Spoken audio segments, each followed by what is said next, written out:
Dans cette capsule dédiée à la carte NODEMCU 32 pesetas espagnole. Envie de programmer une carte 32 pesetas espagnole? Commence avec MicroPython. Processeur, dual-core Tensilica LX6 avec des fréquences allant jusqu'à 240 MHz.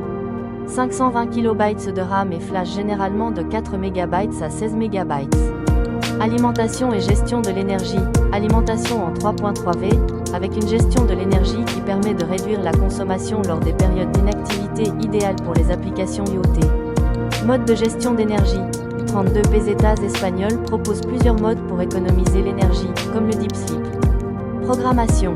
Supporte ESP-IDF, Arduinoid et MicroPython. Cryptographie matérielle pour des connexions sécurisées via RSA, AES, SHA. Mode de démarrage sécurisé pour empêcher l'exécution de code non autorisé ou malveillant. Connectivité, Wi-Fi 802.11b, GN et Bluetooth 4.2, Bluetooth classique et BLE.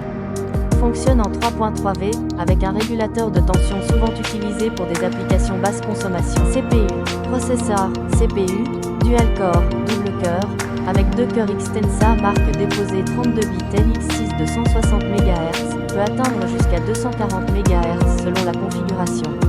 Architecture RISC, RAM, 520 kilo-octets de SRAM.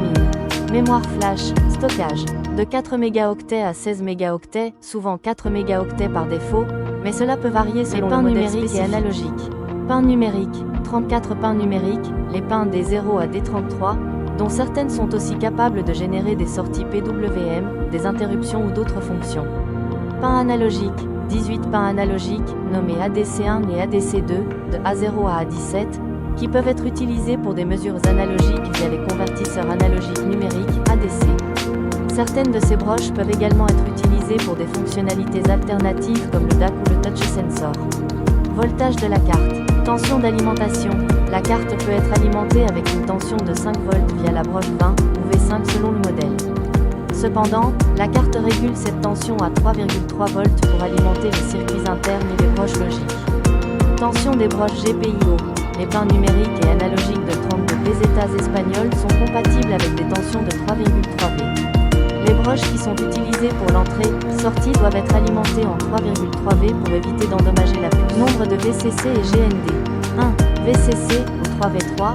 Ces broches fournissent l'alimentation à 3,3 volts pour la carte 32 pesetas espagnole.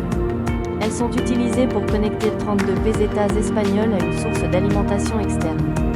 2. GND, ce sont les broches de terre, ground, nécessaires pour compléter le circuit électrique. Elles sont souvent situées aux deux extrémités. Les étapes pour flasher la carte avec MicroPython. 1. Installer les outils nécessaires. Installer Python. https://www.python.org/downloads/. Installer SPTool. Pip install SPTool. 2. Mettre la carte en mode flash. Brancher la carte 32 pesetas espagnole via USB. Maintenir le bouton boot appuyé pendant que vous appuyez brièvement sur Reset, puis relâchez le bouton boot après quelques secondes. 3. Télécharger le firmware MicroPython. Allez sur le site officiel https://micropython.org/download/esp32 Télécharger le fichier .bin, ex, ESP32. 4. Identifier le port COM. Sur Windows, regardez dans le gestionnaire de périphériques. Sur Linux, macOS, utilisez ls, dev, ttyrusb *. Croisillon ou ls/dev/t.slab-usbto-uart. 5. Effacer la mémoire de la carte, optionnel mais recommandé, sptool.py port comx erase-flash. Remplace comx par le port réel, ex, COM3 ou dev, ttyrusb0. 6. Flasher le firmware avec sptool.py en utilisant la commande write-flash, puis vérifier son bon fonctionnement en ouvrant un terminal MicroPython avec Tony, UPY. Quelle est la différence entre Python et MicroPython? Python, langage complet utilisé sur PC, serveur, etc. Dispose de milliers de bibliothèques. Nécessite beaucoup de ressources, RAM, CPU. Exemple d'usage, site web, intelligence artificielle, data science. MicroPython, version légère de Python, faite pour les microcontrôleurs, comme 32 pesetas espagnoles. Utilise très peu de mémoire. Ne supporte qu'un sous-ensemble de Python, pas tous les modules. Exemple d'usage, domotique, robot, Capteur connecté. Qu'est-ce qu'un module machine-machine? Est un module de MicroPython qui donne accès aux fonctionnalités matérielles de la carte, telles que les broches GPIO, les interfaces I2C, SPI, UART, les minuteries, timers, l'ADC, conversion analogique numérique, le PWM, modulation de largeur d'impulsion, etc.